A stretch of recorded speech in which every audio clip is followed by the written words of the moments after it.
Who's in the case? Oh, look at all the people that might be calling in. Is it ringing? Here we go. Pick it up. Pick it up so he doesn't hang up. Hello. Mystery caller, good morning. Boom! Wow. I know who it is. Who is it? It's Booney. Oh, man. What's up, Booney? Pretty good. Pretty good. See, that's how we talk to each other. Yeah. It's me and Booney are like, boo. Hey, remember the guy on passes the man shoots it, and boom goes dynamite. Oh, yeah, right. That's well, boom was the big thing, but Booney and I are always like, and boom goes the dynamite. That's right. What's up, dude? How are you guys? We're good, Booney. Thanks for calling in, man. You're Spending the week in the Northeast real nice and not calling your buddy. Dude, you know what? We got to get together. I don't know what I'm doing. I'm like, I don't know where, if you're at your house, I got to get some lunch with you real nice. Hey, Booney. How you doing, dude? What's going on?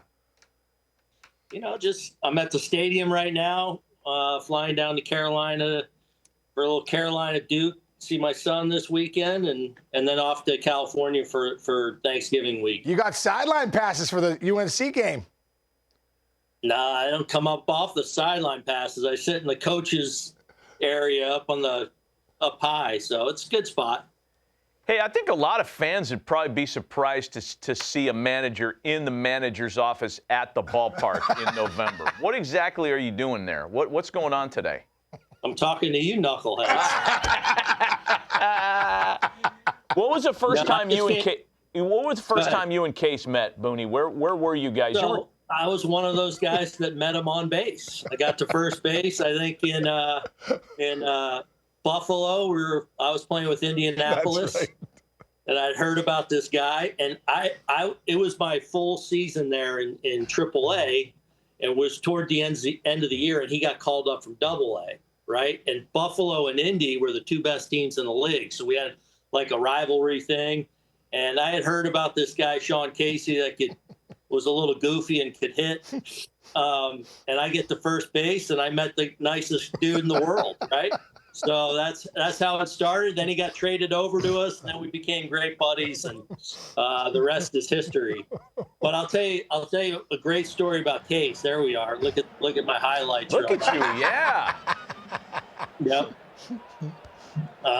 So anyway, we had some amazing, obviously, times together, moments together, and we used to share a locker. And Case is the mayor, right? So. Case would come in some days. He'd come in like in his mom jeans with like some bootleg wrestling T-shirt on. He'd sit in his locker right before the day starts. He'd sit in his street clothes and just stare into his locker. And so I'd tap him on the shoulder. I'd be like, "It's a little rough being Case sometimes, isn't it? Well, you got to take a break from it for a minute. Just got to collect your thoughts and get right." So what he would do to me sometimes, though, is there'd be a guy that would come in, the press would come in, or the media or somebody, and he'd know the guy, but not sure of his name. And God forbid Case not know their name. So he would say, the mayor, he's got to know everybody. So he'd come, Booney, what's that guy's name right there? And I'd drop like just a fill on him. No, come on, man. No way. So I just mess with him forever until I'd finally give it up. But, I mean, those are just the daily nonsense we would go through. And could you ever have envisioned back in those days that someday he would become a staff mate on your coaching staff, only to fall asleep? Like when you guys were having your post-game meetings? Was there a story about you nodding off at some point? No. Like you were so gassed from all the extra work and stuff, you just kind of were like, no? I don't think so. No, so Case, more jacked up. I always say Case has the mannerisms of 100-year-old person, right?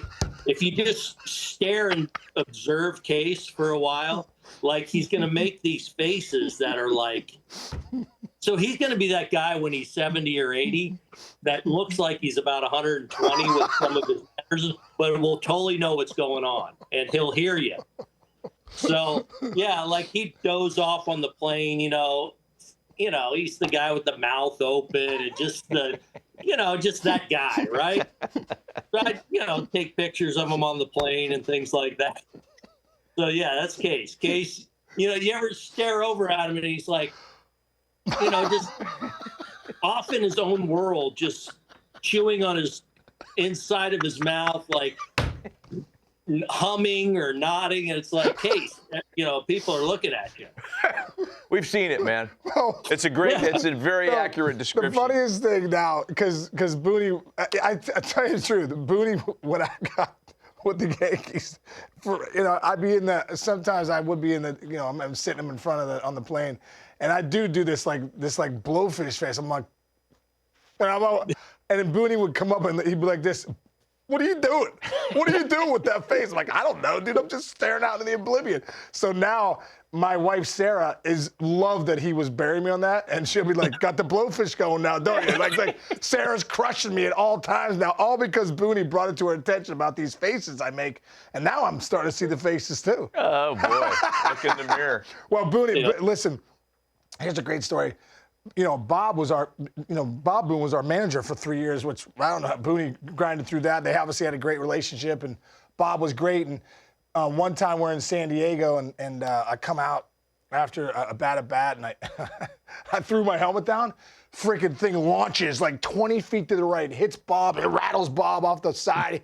Bob looks at me, I look at him, he's like, oh, he comes back like Messi and just launches my helmet onto the field. So I'm like, what the? So I end up getting the field, and I tell Boone, I go, hey, Boone, your dad can't kick my helmet on the field. What's he doing? He goes, you can't tell him he can't do that. And he goes, why don't you tell him? Don't get bitter, get better. Hey, Boone, we do have to ask you a little bit of Yankee stuff here now that we have you. How much contact do you have with guys? I know you're not supposed to be reaching out to guys who are thinking about other offers, but guys who are still on the roster, who you have back. You have contact with those guys in the offseason at this point, or do you let things kind of go until spring? Yeah, so, a little of everything.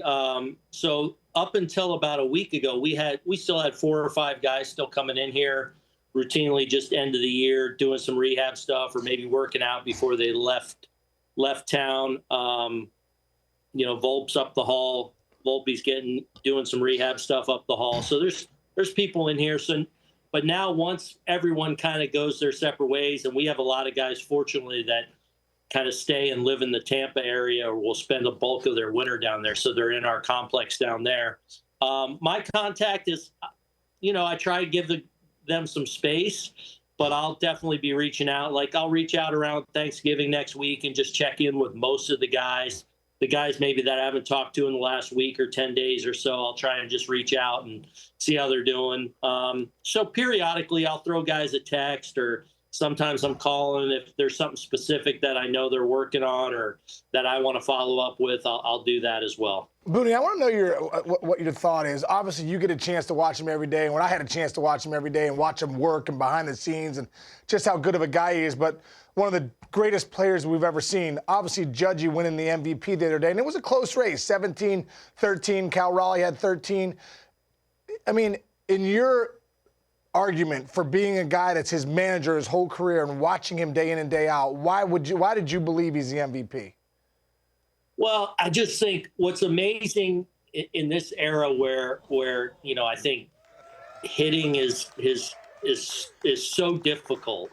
And I think let's start with the fact that he's an outstanding defender and an outstanding right fielder. Boom. Okay, so we've got an elite defensive right fielder. Now I think what he's done over the last 4 seasons is we throw around the word historic a lot, but it is historic what he's doing. He's turning into an all-time great player. One of those, in my opinion, turning into an inner circle Hall of Famer. He's got the special table there. That's the kind of things he's doing now. And I look up we had in 24, obviously having him and Juan Soto, and just watching Juan go through that year, I'm like, man, I can't imagine a guy having a better offensive season. Just how consistent he was, how good he was. And I remember being somewhere on the road, and somebody from the front office of another team, we came over to say hi to me and check in, and like, man, what's it like watching these guys? I said, first of all, the year Juan's having, I can't believe.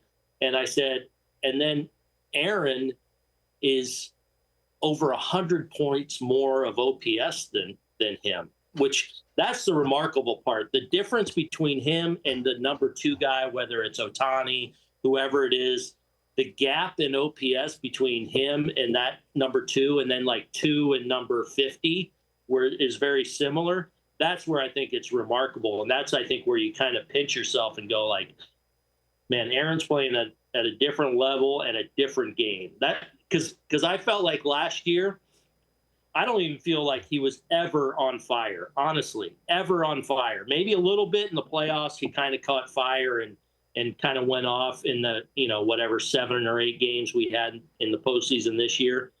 But last year was a year where I felt like he kind of grinded through and you looked up and he's 100 points more than the next guy in OPS.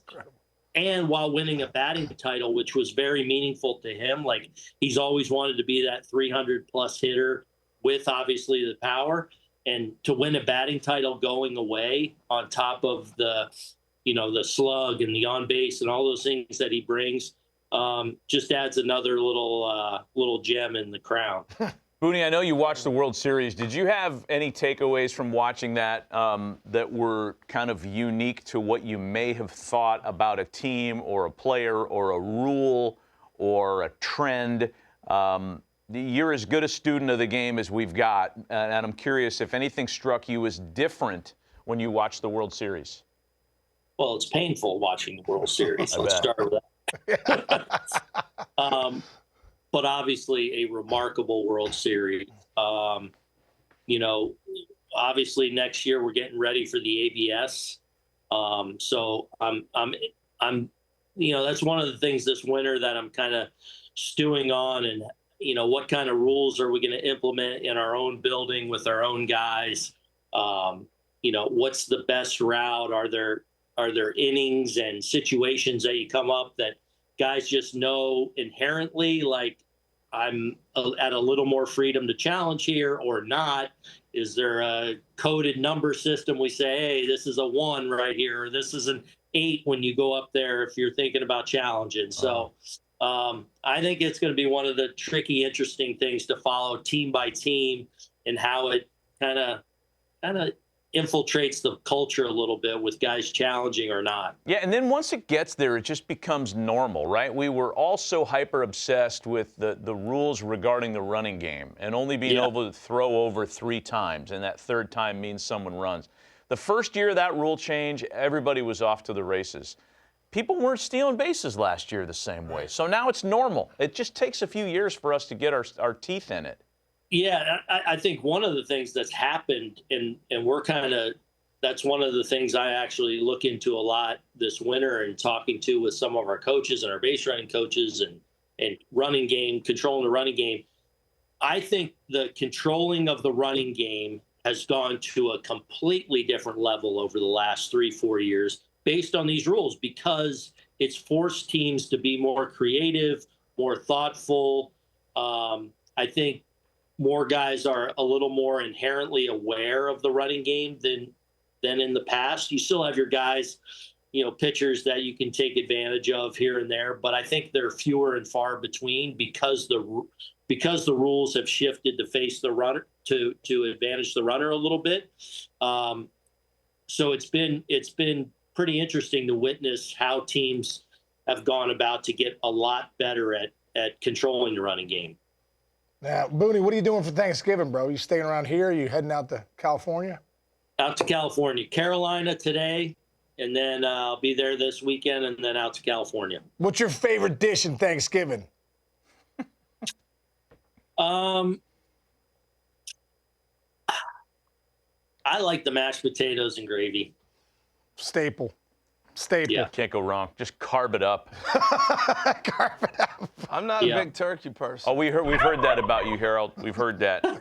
Aaron Boone joining us on the manager interview presented by Sage. Booney, thanks for calling in, man. It's always good to visit with you. Happy Thanksgiving to you and your family, and we'll talk to you again soon. Thanks, Booney. You're the best, great dude. to see you guys. Happy Thanksgiving, guys. Great seeing you, brother.